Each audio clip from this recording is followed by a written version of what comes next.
hours before Jesus was crucified, he prayed for us.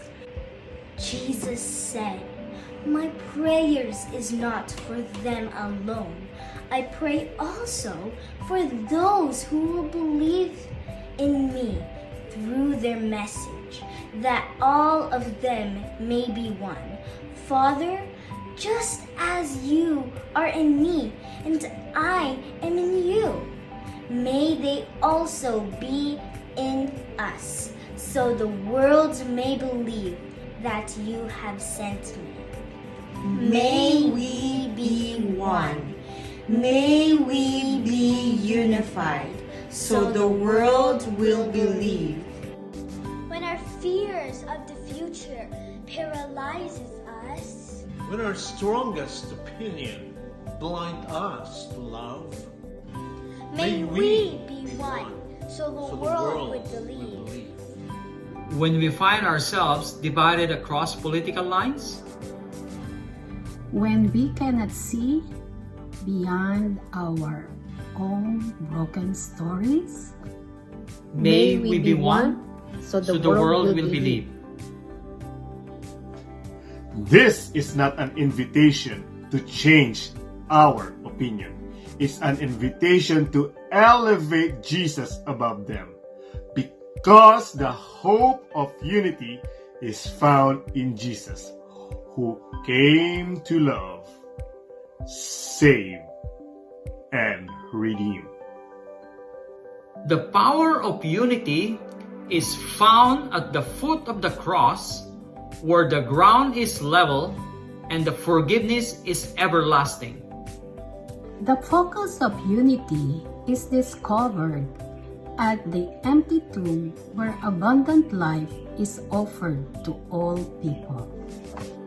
And the importance of unity is seen as people turn back to God, who's been chasing them all along. May our passion be tempered with kindness. May our vision be fueled with surrender. May our courage be driven by love. And when our human reactions stand opposed to the way of Jesus, May we be one, may we be unified. So the world will believe.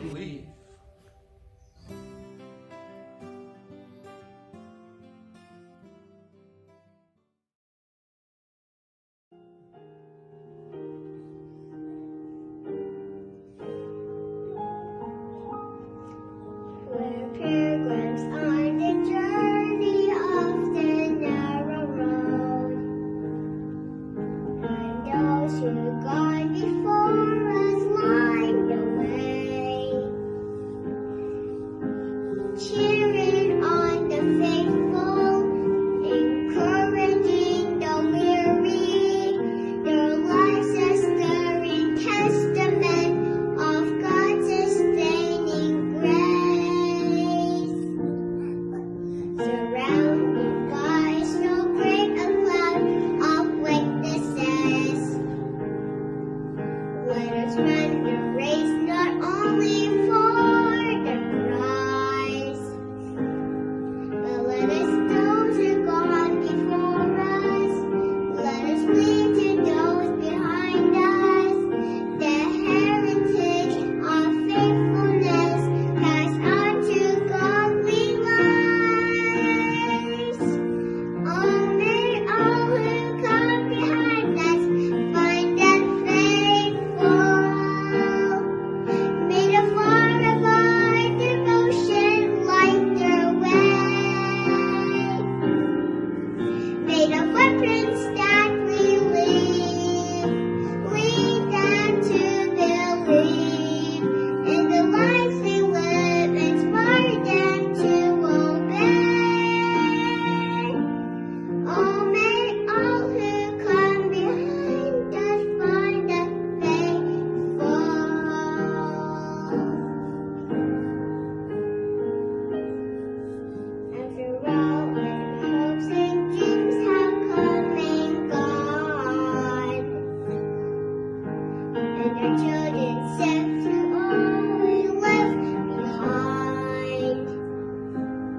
May the clues that they discover and the memories they cover become a light that leads them to the road we each might find.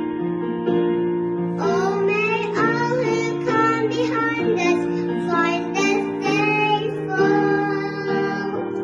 May the far devotion light their way. May the footprints that we leave lead them to believe in the lives we live, inspire them to obey. Oh, may all who come behind us find us faithful. May the fire of our devotion light their way. May the footprints that we leave lead them to believe in the lives we live, inspire them to obey. Oh, may all who come behind us find us faithful.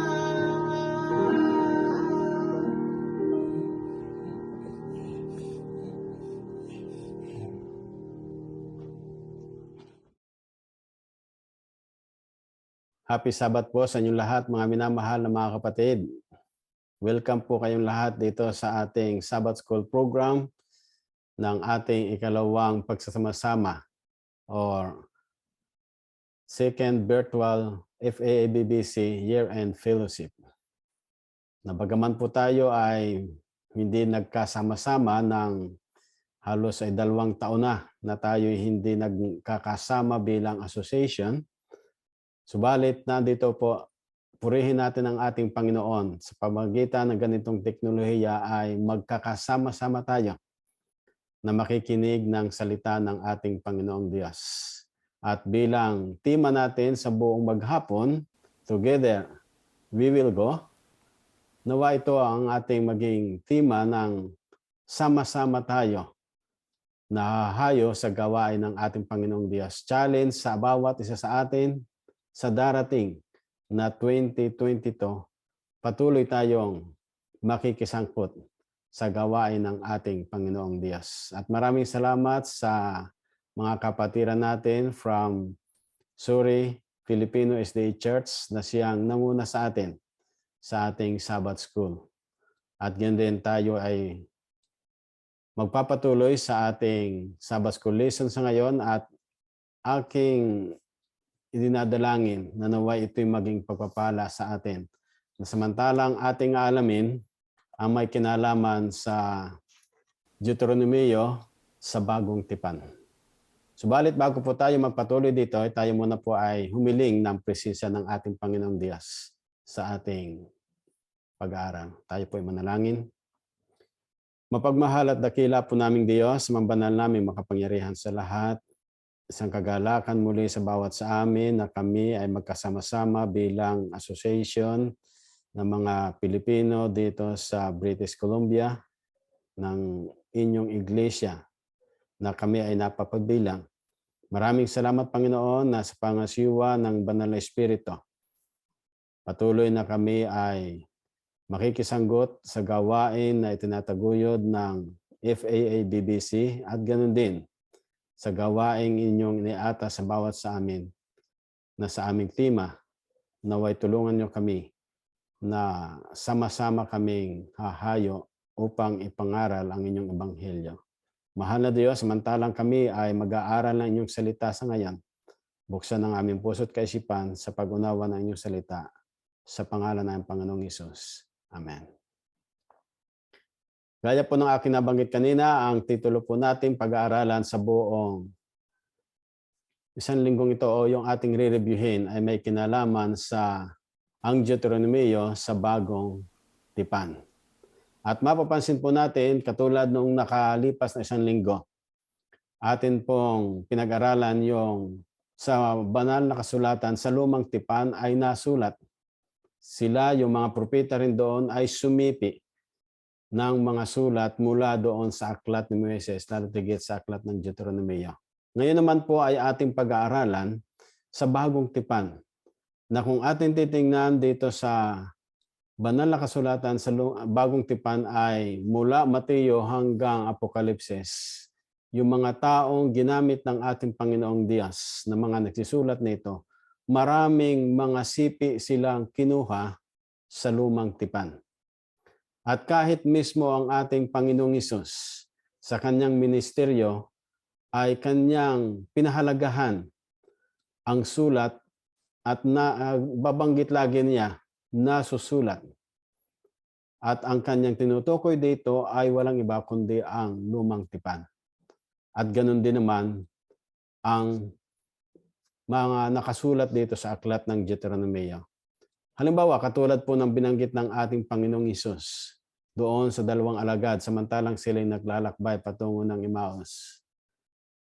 Dito'y pinatunayan ng ating Panginoon sa kanila ang kahalagahan ng pagsasaliksik na ang sinasabi niya nasusulat, yung katuparan ng hula doon na ang sabi doon sa talata sa aklat ng Lucas 24:27, at magmula sa Moises at sa mga propeta ay ipinaliwanag niya sa kanila ang mga bagay tungkol sa kanya sa lahat ng mga kasulatan.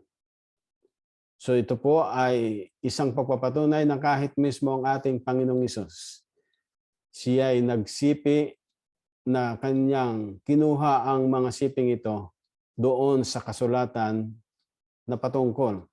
Ang sabi dito mula sa panahon ni Moises o ng mga propeta. Kung ating titingnan po ang background nito, papasok po ito doon sa pagpapaliwanag ng aklat ni Moises na mula Henesis hanggang Deuteronomio, at ganun din po ang mga sulat ng mga propeta.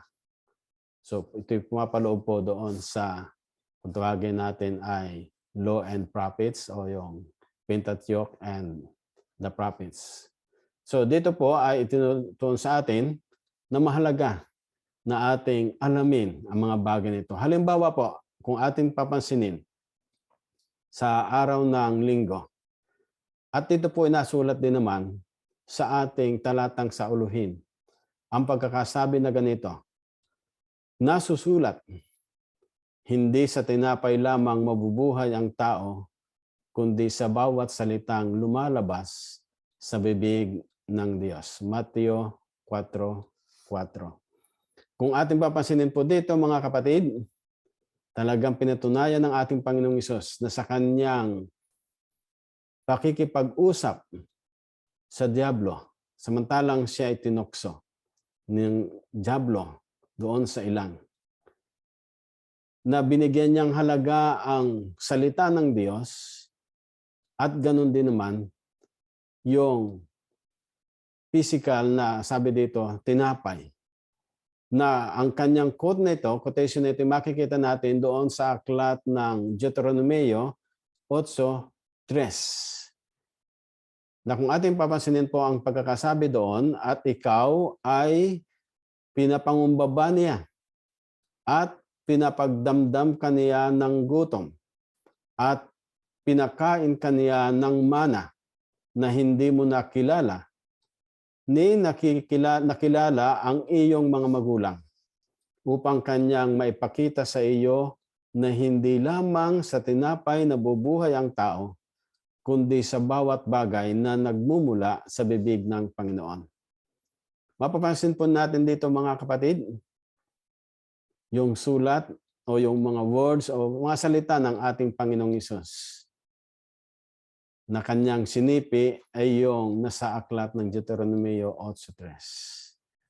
Na hindi nga lamang naman nabubuhay ang tao doon sa tinapay, kundi sa bawat salita ng ating Panginoon. So kung ating titingnan yung physical at spiritual na napakahalagang bigyan natin ng pansin sa ating kalagayan sa ngayon. Marahil tayo ay may kanya-kanyang mga pangangailangan. Pero huwag lamang po nating ituon yung ating isipan at pangangailangan doon sa mga physical na dapat nating kamtin kundi sa pang-espiritual, sa salita ng ating Panginoong Diyos. Gaano po natin pinapahalagahan ang pag-aaral ng kanyang salita. Kaya huwag lamang po tayong mabuhay ng puro physical na mga pangangailangan ang siya nating kamtin o gawin o kuhanin o nasain sa ating buhay, kundi ang spiritual, ang salita ng ating Panginoong Diyos. Yan po ang nais kong idiin una doon sa nasusulat sa aklat o sa araw ng linggo. Pangalawa po na idinidiin dito ay yung sipi sa pangalawang tukso sa ating Panginoong Hesus. At ito rin naman po ay sinipin niya doon sa aklat ng Deuteronomio 6:16. Nang sabi doon ay huwag ninyong tutoksohin ang Panginoon ninyong Diyos gaya ng tuksohin ninyo siya sa masa. Ano po ang idinidiin dito ng talata? Sang-ayon po sa background dito sa Deuteronomio, binabalik ni Moises yung kaisipan ng mga Ehipto o ng mga Israelita noong sila ay samantalang nakakaranas. Pagkalipas na sila ay umalis ng Ehipto, nasa ilang sa kanilang paglalakbay, karanas sila ng pagkauhaw. Dumating sila doon sa hantungan ng sila ay nagrereklamo na kay Moises. Bakit mo kami dinala dito kung ating papansin po sa aklat ng Exodus 17? Hanggang ba kami mamatay dito sa uhaw at sa gutom? Parang sinisisi nila si Moises. Subalit papansin natin doon sinabi ni Moises na huwag tuksuhin ang ating Panginoon. At ito rin naman po ang siyang sinabi ng ating Panginoong Hesus doon sa dyablo na tumutokso sa kanya. So, pagpapatunay lamang po ito sa pangalawa na ang ating Panginoon ay handang gumabay sa atin, handang tumulong sa atin, na huwag tayong mapapatokso, kundi nandun binibigyan niya tayo ng kapangyarihan upang mapagtagumpayan natin ang mga tukso sa ating buhay. O nga po, ang tukso ay hindi kasalanan. Subalit yung ating gawin, yung tukso, ito po ang kasalanan. Kaya nga po, ang kapangyarihan ng Banal na Espiritu ang siyang pangako niyang ibibigay sa atin upang mapagtagumpayan natin ang bagay na ito. Pangatlong sipi po na binigay ng ating Panginoong Hesus ay masusumpungan din naman yung pangatlong tukso na nandito sa aklat ng Deuteronomio 6:13 na sulat. Ang pagkakasabing ganito, ikaw ay matakot sa Panginoon mong Diyos at sa Kanya maglilingkod ka. At sa pamagitan lamang ng Kanyang pangalan, susumpa ka. Kung paanong tinukso ng ating Panginoon, ni Satanas ang ating Panginoong Hesus sa pangatlong tukso, yung Kanyang sipi doon, kasagutan niya na mula doon sa aklat ng Deuteronomio. Nagpapahiwatig sa bawat sa atin mga minamahal na mga kaibigan at mga kapatid na nararapat na sa ating Panginoong Diyos lamang tayo maglilingkod. O nga po, maraming mga tukso sa atin, maaring ang ating magandang trabaho o kaya ay magandang income natin na sa pamamagitan to ay napapalayo naman tayo sa ating Panginoong Diyos. Ang panawagan po niya sa atin kung paanong ang ating Panginoong Hesus ay nagtagumpay sa mga tukso na ito. Dahilan sa siya ay nakatanggap ng kapangyarihan ng Banal na Espiritu. Ganon din tayo. Tumanggap tayo ng kapangyarihan ng Banal na Espiritu. Panghawakan natin itong matibay. Sapagkat sa pamagitan nito, tayo ay magtatagumpay. Mga minamahal na mga kaibigan, mga kapatid, sa mga sulat na ito na ating pag-aaralan sa buong isang linggo ng ating pagre-review, dinidiin lamang po dito na sa bagong tipan sa mga ginamit ng ating Panginoon, mga taong nagsisulat.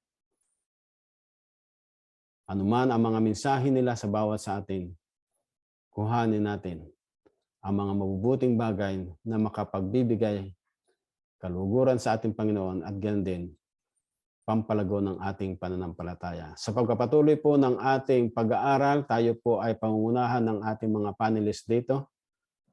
Ang susunod po sa akin ay si Pastor Benji Castardo. Didiscuss po niya ang araw ng Lunes. Brother Lenson Pedernal sa araw ng Martes. Pastor Benji Arias sa araw ng Miyerkules. At ang Huwebes at ang kabuuan o summary, pangunahan tayo ni Pastor Leomar Macaraig. Ako'y umaasa at dumadalangin na naway maging pagpapala sa atin ang ating pag-aaralan sa ngayon. Atin pong ipagkaloob ang ating panahon sa susunod kay Pastor Benji Castardo.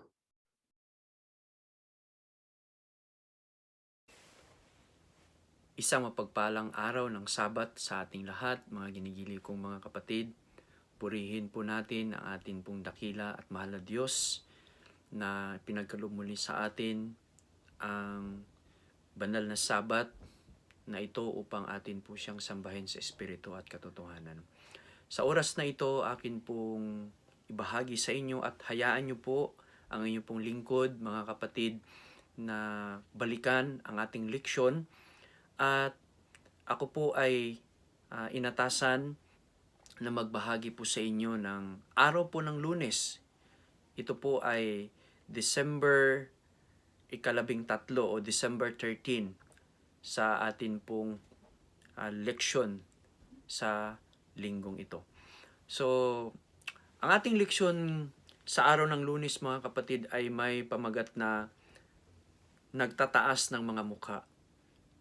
Ano po bang ibig sabihin po nito sa salitang nagtataas ng mga mukha? Ano po ba yung nilalaman ng ating leksyon sa araw ng Lunes, mga kapatid? Kung inyo pong titingnan yung pamagat po ng ating leksyon, mga kapatid, ginamitan po ito ng salitang figurative speech o yung sa wikang Tagalog po, wikang Filipino po, ang tawag po dito ay tayutay. Ano po bang ibig sabihin dito, mga kapatid? Yung figurative speech. Bakit ginamit po yung nagtaas ng mga mukha? Ano pong pakahulugan po nito, mga kapatid? Sangayon po dito sa ating leksyon, yung word po kasi na nagtaas ng mukha ay hango po ito sa isang literal at sa Hebreyong tayutay, mga kapatid, na ang ibig sabihin po ay isang legal na konteksto kung saan ito po ay nagpapakita yung hukom o yung hari, okay, ng mukha ng tao na nililitis. At batay sa kanyang katayuan, okay, at batay sa kanyang katayuan ng taong yon ay kanya pong hahatulan ito. So yun po yung ibig sabihin po yung nagtataas ng mga mukha. Kung atin pong babalikan yung Kabanata 10 ng Deuteronomio, mga ginigili kong mga kapatid, itong si Moises na pinili ng ating Diyos na pangangasiwaan ang bayan ng Israel, kaniya pong isinalaysay muli kung papaano ang atin pong mahal na Diyos pinangasiwaan, pinangunahan, binantayan, at ipinakita yung kaniyang katapatan sa bayan po ng Israel.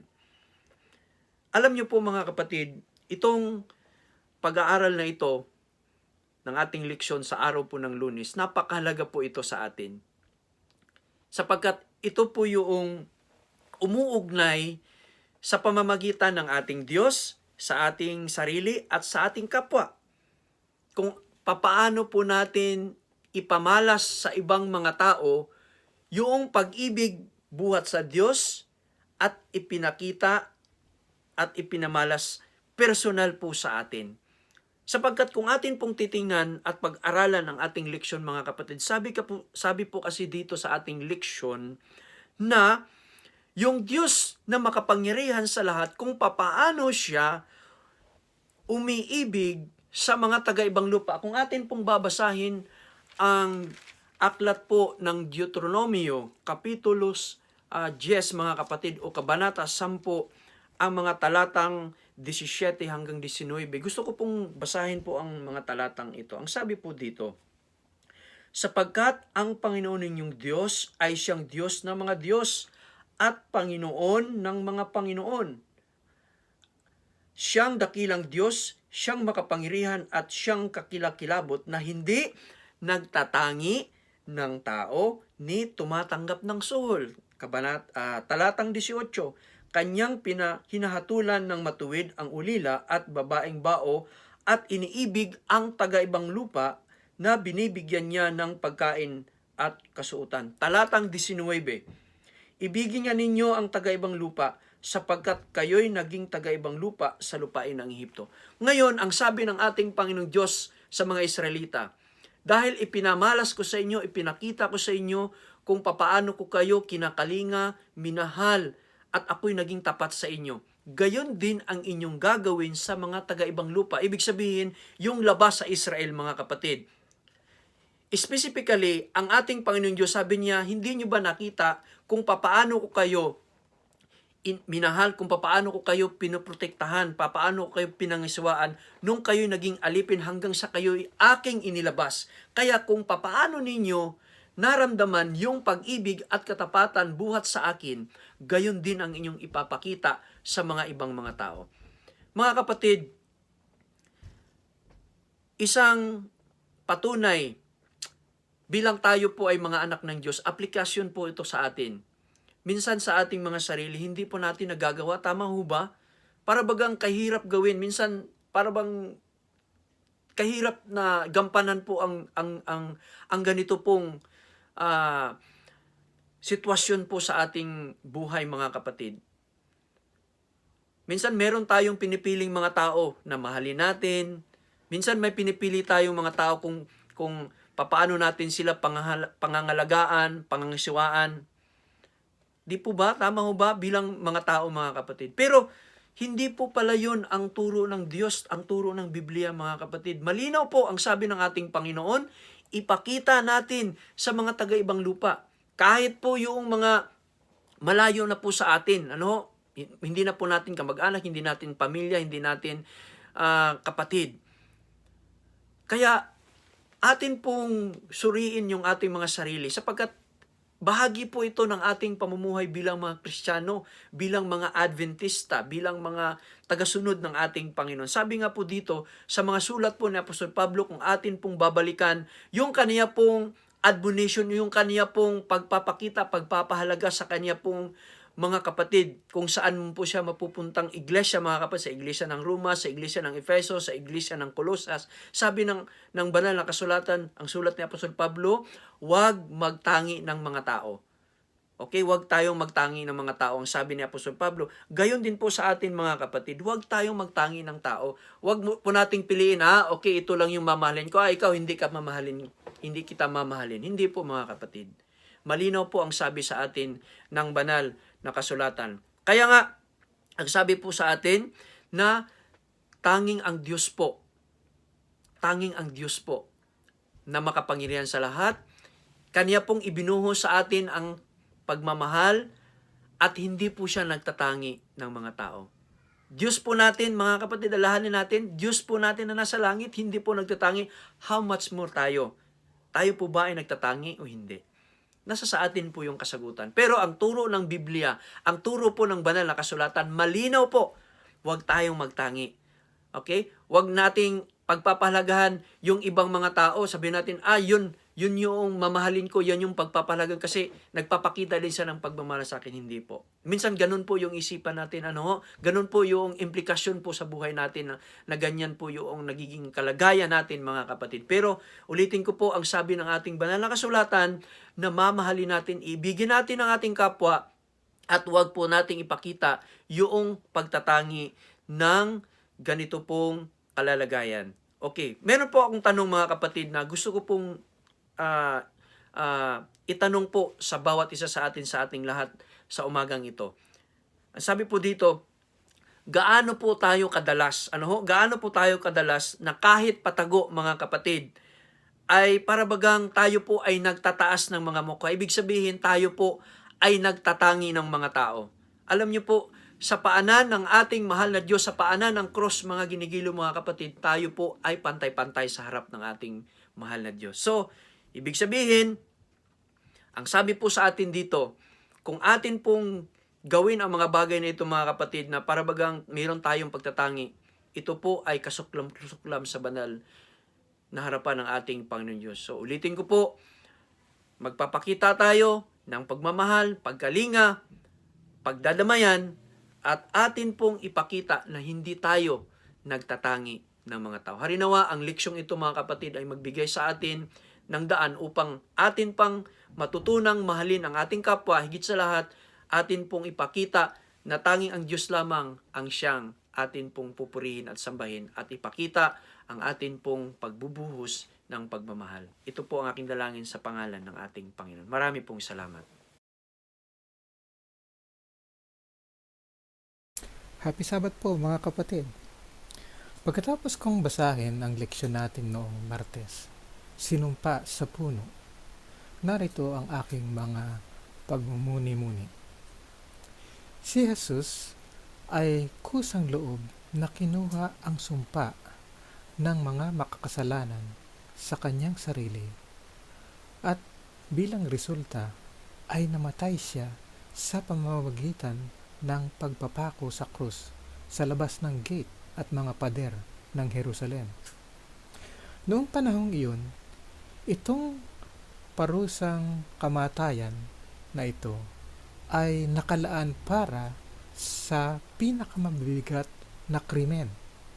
Ito ay nagpapakita ng kalubhaan ng kasalanan, at sa kasalungat ay pinapakita rin ang sukdulang kadakilaan ng Diyos sa pagkuha ng sumpang ito bilang kapalit para sa atin. Sa pamagitan ng ating paglabag sa batas ng Diyos, nararapat lang na matanggap natin ang sumpa. Ang kabayaran ng kasalanan ay kamatayan. Oo nga, lahat ay nagkasala at hindi nakaabot at nagkulang sa hinihingi ng maluwalhating utos ng Diyos. Maaari ba nating sabihin na hindi tayo nagkakasala o nagkasala? Habang tinitingnan ko ang aking sarili, wala akong magawa kundi tumungo sa kahihiyan bilang patunay na ako ay nagkasala at patuloy na nagkakasala. At sa pamamagitan nito ay tinanggap ko ang dapat lang na sumpa ng kasalanan, ang kamatayan na permanenteng maghihiwalay sa akin sa Diyos. Ngunit salamat sa Diyos na ang ating Panginoong Hesukristo ay dumating dito sa mundo at namuhay ng walang kasalanan bilang isang tao. At kinuha niya ang aking lugar sa krus kahit hindi siya dapat nakikibahagi sa sumpa. At nagawa niyang malagpasan ang kamatayan at nabuhay ng muli, sapagkat ang kamatayan ay walang makatarunang pag-angkin sa kanya. Kaya siya ngayon ay nag-aalok sa akin ng kanyang buhay na walang kasalanan bilang kapalit para sa aking makasalanang pangyayari. Kapag ako ay naniwala at magtiwala sa Kanya, na siya ay kaya niyang gawing itong mahirap tarokin na palaisipan. Sa pamamagitan ng pananampalataya, wala na ngayong paghatol sa ilalim ng sumpang ito, at masaya akong mabubuhay ng ganap sa pagsunod sa kanyang batas ng pag-ibig. Mamahalin ko siya dahil una niya akong minahal. Amen.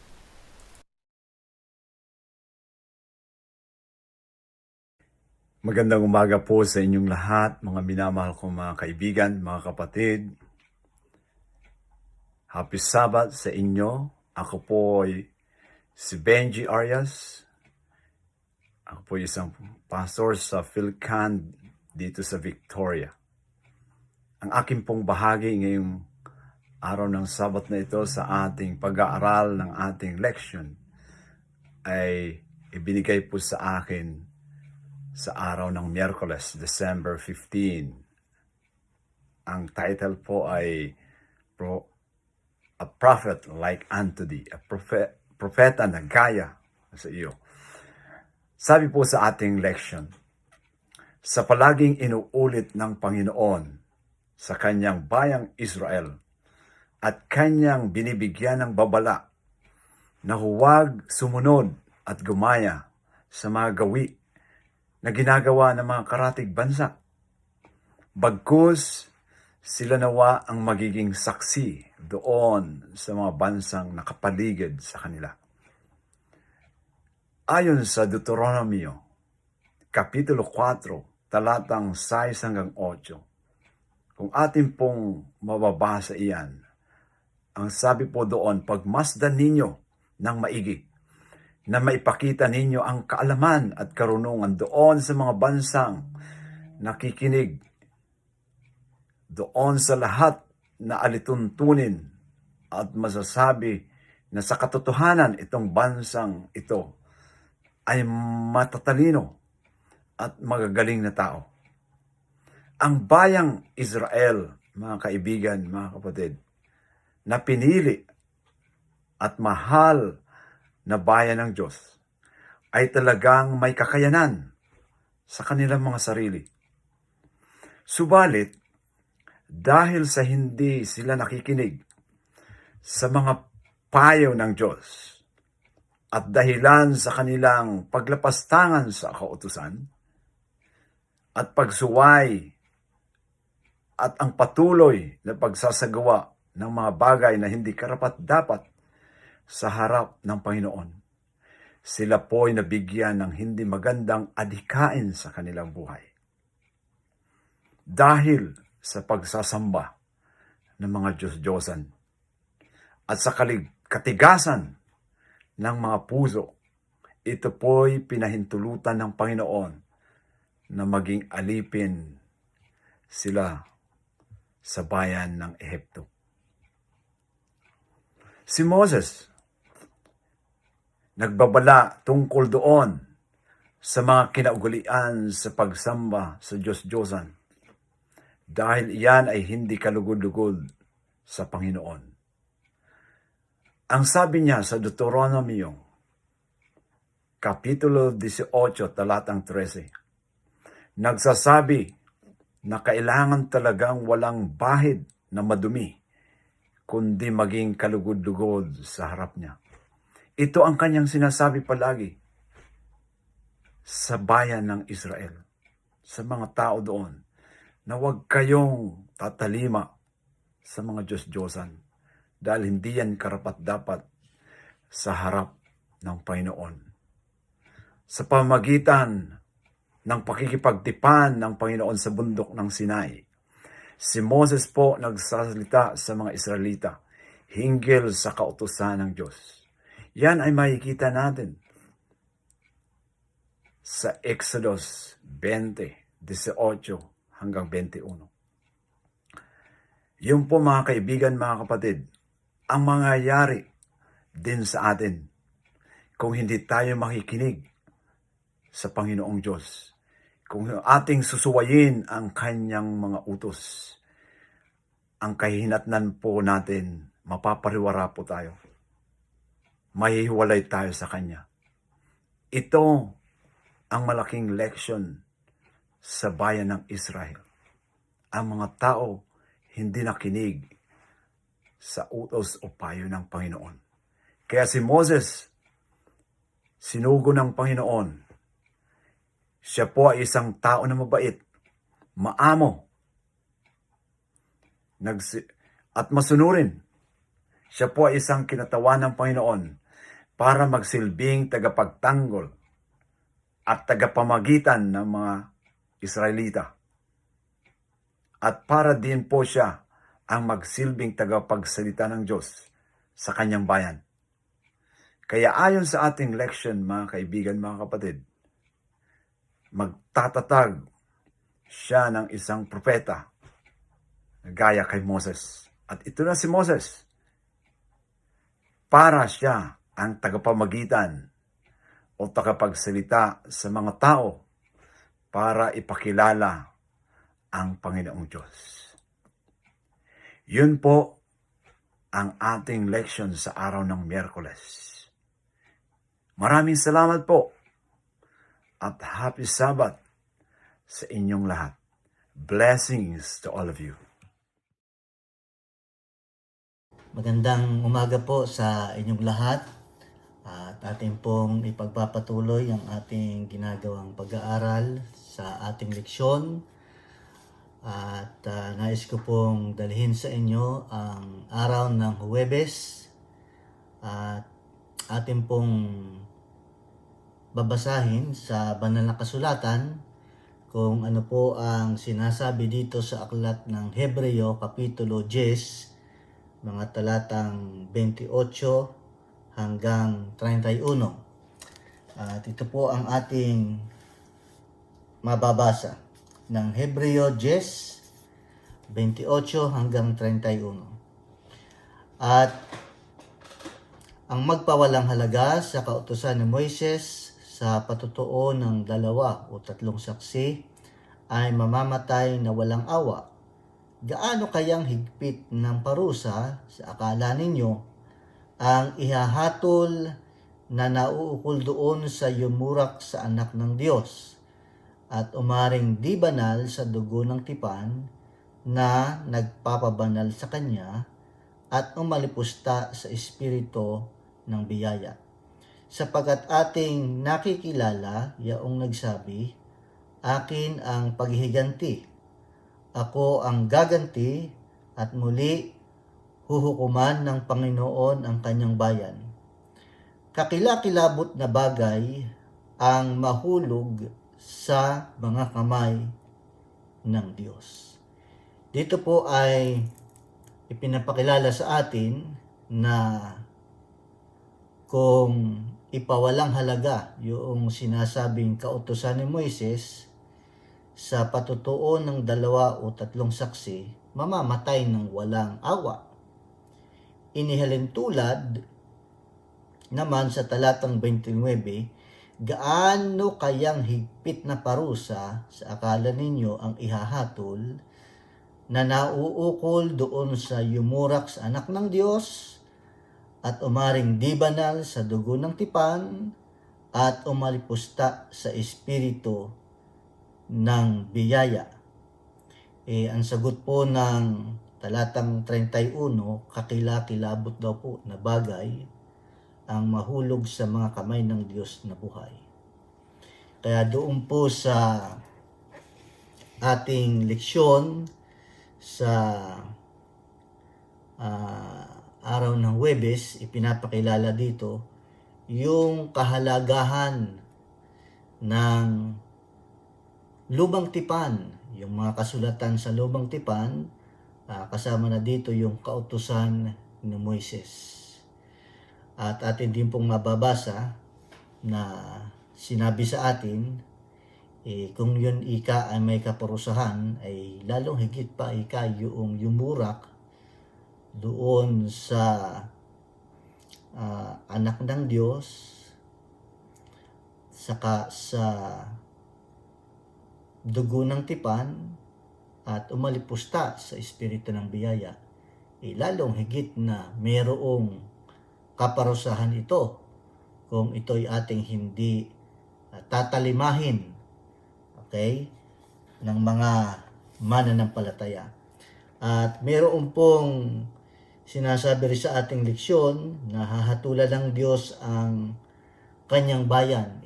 Alin naman po kaya ang ating pag-asa doon sa paghahatol?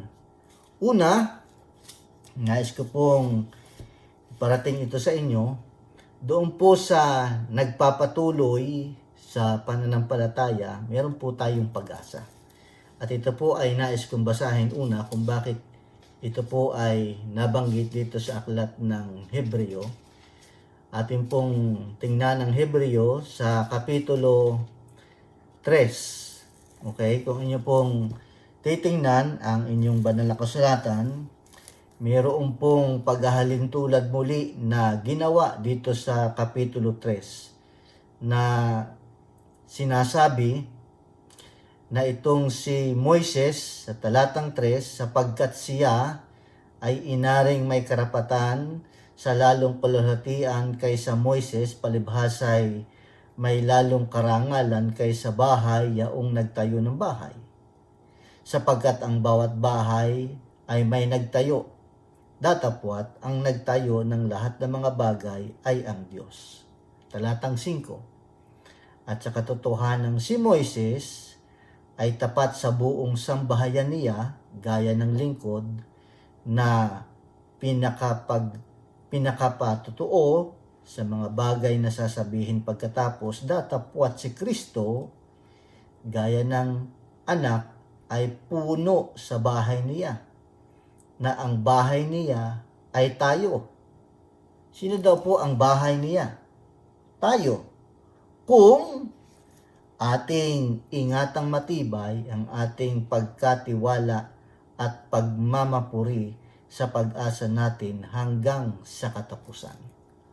So tayo daw po ay bahay niya kung ating iingatang matibay ang ating pagkakatiwala at pagmamapuri sa pag-asa hanggang sa katapusan.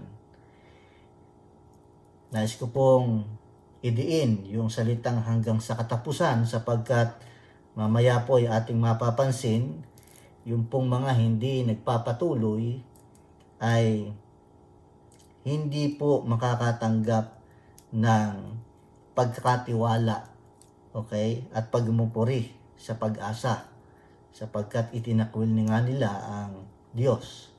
So si Kristo daw po ay tapat, okay, gaya ng anak sa bahay niya at tayo yung bahay niya.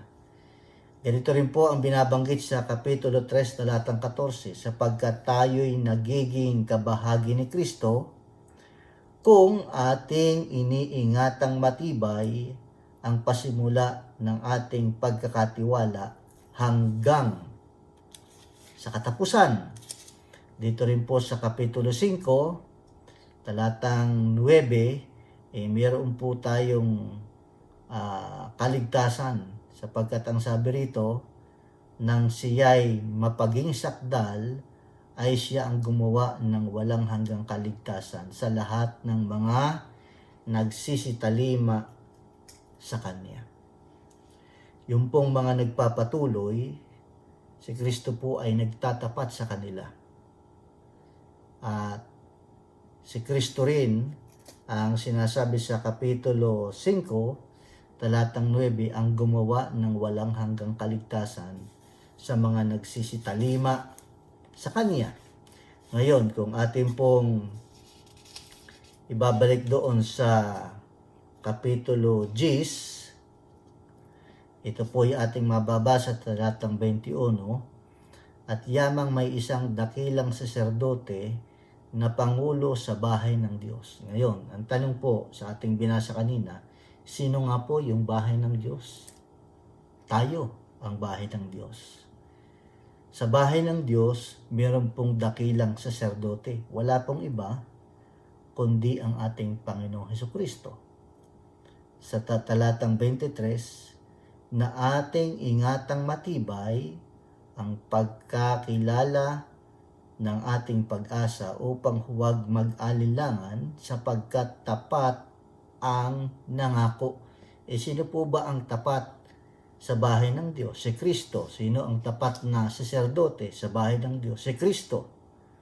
So dahil siya ay tapat, ipinapaalala po sa atin sapagkat ang mensahe po ng Hebreo ay exhortation sa mga mananampalataya. Ang sabi po ng 23 ay ingatang matibay natin ang pagkakakilala ng ating pag-asa. Bakit kailangan ingatan?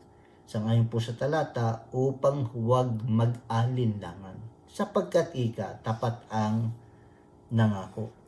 Kaya sa talatang 35, huwag nga ninyong itakwil ang inyong pagkakatiwala na may dakilang gantimpala.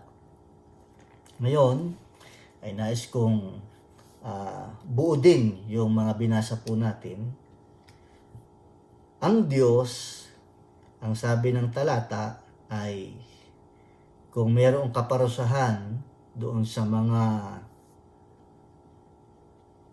nagtatakwil sa kautusan ni Moises, ay lalong higit pa kaya kung kanilang itakwil ang sinasabi ng Biblia sa ating binasa kanina,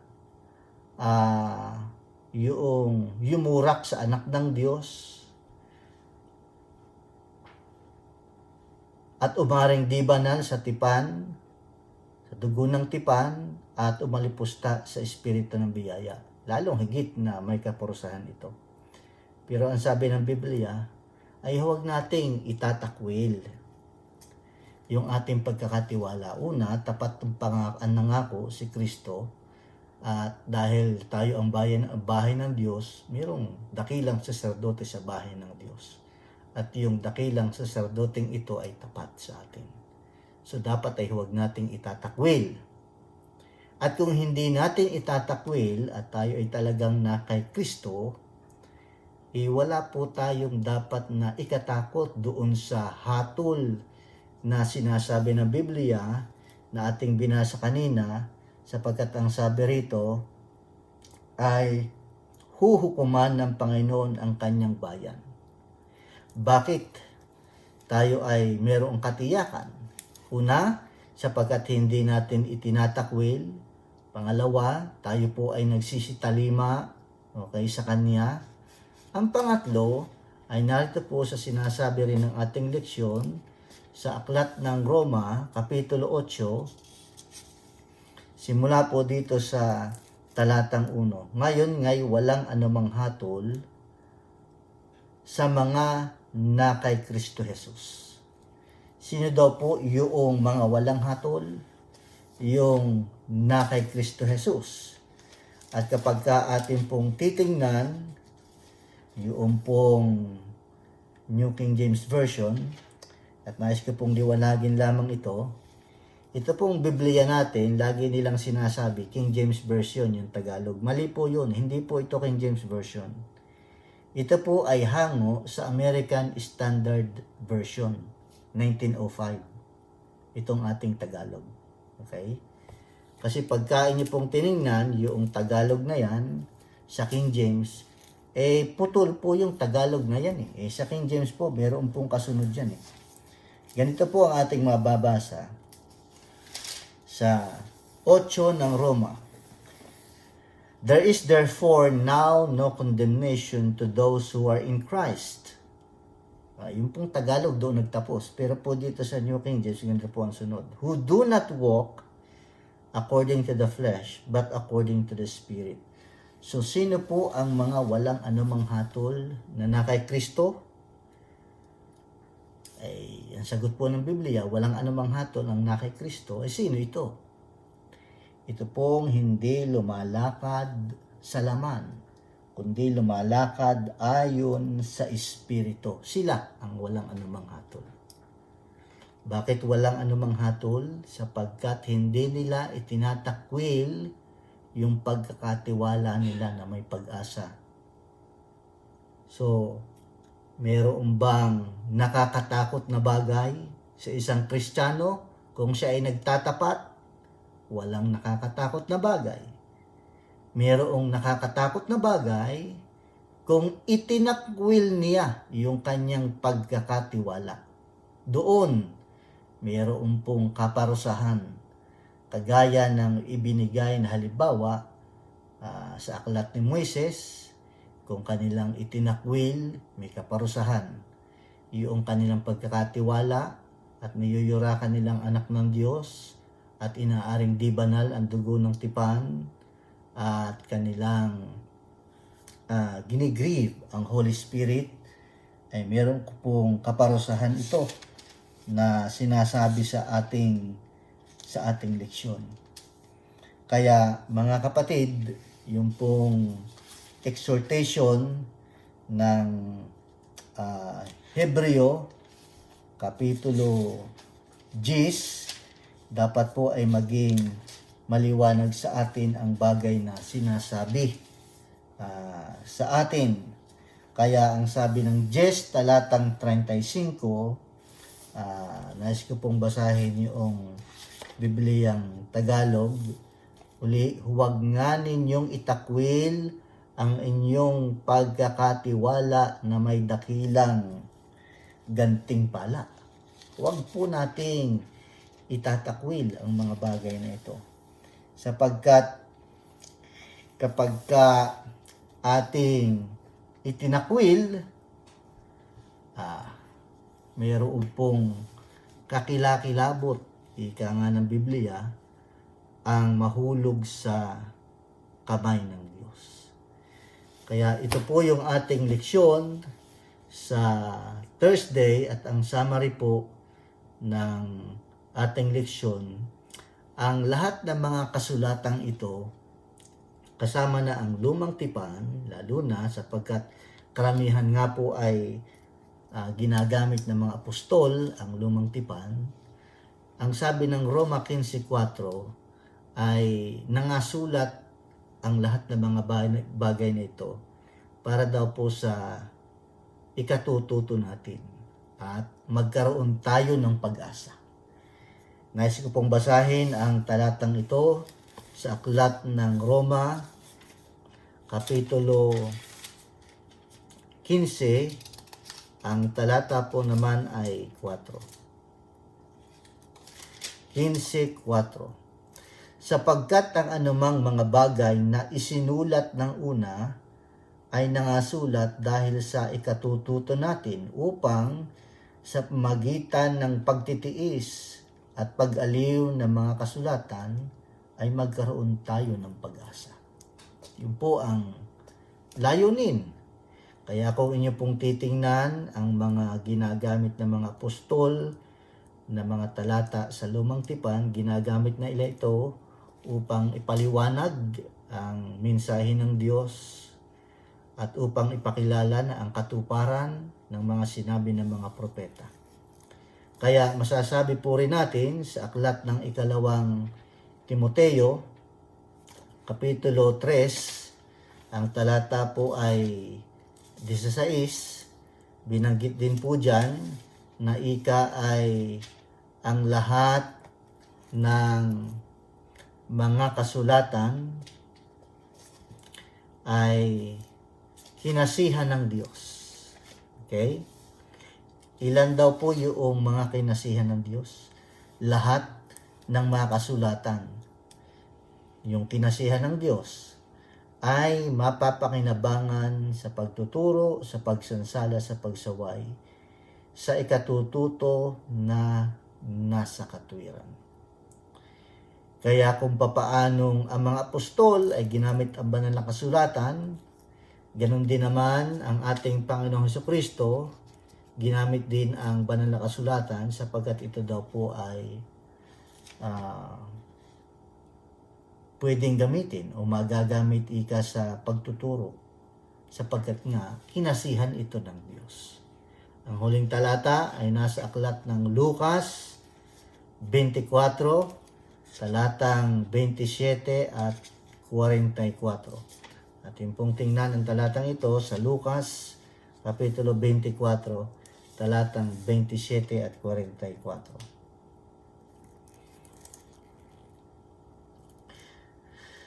At magmula kay Moises at sa mga propeta ay ipinaaninaw niya sa kanila ang mga bagay tungkol sa kanya sa lahat ng mga kasulatan. 44. At sinabi niya sa kanila, ito ang mga salitang sinabi ko sa inyo nang ako'y sumasa inyo pa na kinakailangang matupad ang lahat ng mga bagay na nangasusulat tungkol sa akin sa kautusan ni Moises at sa mga propeta at sa mga awit. Kaya atin pong masasabi na yung paggamit ng mga apostol at ng Panginoong Hesukristo sa mga kasulatan sa Lumang Tipan ay ginagamit nila ito doon sa ating binasa upang ipakilala ang layunin ng Diyos doon sa Lucas 24 na ating binasa, upang ipaunawa na si Kristo ang Misayas, na mga bagay na sinasabi sa Lumang Tipan ay natupad sa Kanya. Sapagkat, ika nga ng ating binasa, kasi nga ito po ay kinasihan ng Diyos at ito'y nakapagbibigay ng pag-asa sa atin. So sa ating kapanahunan, doon sa ating leksyon, yung kakilakilabot na bagay ay kakilakilabot na bagay kung ating itatakwil yung ating pagkakatiwala. Wala pong kakilakilabot na bagay sa mga handa at nagpapatuloy sa pananampalataya. Bakit? Dahil tayo ay na kay Kristo, hindi tayo lumalakad sa laman, kundi lumalakad tayo sa Espiritu, at ating ipinagpapatuloy hanggang sa wakas ang ating pong pag-asa. Maraming pong salamat at pagpalain po kayo ng ating Panginoong Diyos. Maraming salamat sa inyo mga minamahal na mga kapatid sa inyong pagdidiscuss ng ating lesson sa buong nakalipas na isang linggo. At ako'y umaasa mga kapatid na nandito sa Facebook Live, sa YouTube o sa Zoom, naging biyaya at pagpapala sa atin ang ating mga narinig at napag-aralan. Bago po tayo lubos sa magtapos sa ating Sabbath School program, tayo muna po ay sumandaling imuko sa ating panalangin. Kagalang-galang at mapagmahal po naming Diyos, ang banal namin makapangyarihan sa lahat. Maraming salamat po Panginoon sa butil ng katotohanan na aming napag-aralan sa ngayon. Maraming salamat sa inyong pagpatnubay sa aming mga panelist na kanilang naibigay ang mga mahalagang aral at puntos na inyong ninanais na malaman ng inyong bayan. Aking dalangin, mahal na Diyos, sa bawat isang nagsisipakinig o nakapakinig ng inyong salita, patuloy na mamuhay sila o mamuhay ang bawat isa sa amin na sa pagtatapat sa inyo at habang mayroon pang panahon, sang-ayon sa aming tema, kami ay patuloy na sama-samang hahayo sa paglalaganap ng inyong banal na gawain upang marami pang mga kaluluwa ang mailigtas at mahanda sa inyong pagdating. Maraming salamat, mahal na Diyos, sa mga biyaya at pagpapala na aming tinanggap sa inyo at sa patuloy na inyong paggabay sa aming patuloy na programa sa second service, na ito po ang aming hinihiling at pinapasalamatan sa pangalan ng aming Panginoong Hesus. Amen. Maraming salamat po sa inyong lahat ng mga participants ng ating Sabbath School program. At ako'y dumadalangin ito'y naging pagpapala sa bawat isa. Sa susunod po, bibigyan po natin ng pagkakataon ang ating ikalawang serbisyo, ang oras ng pagsamba, sa susunod na link na ating i-click o ating matatanggap. Pagpalain tayo ng ating Panginoon. Happy Sabbath pong muli sa inyong lahat.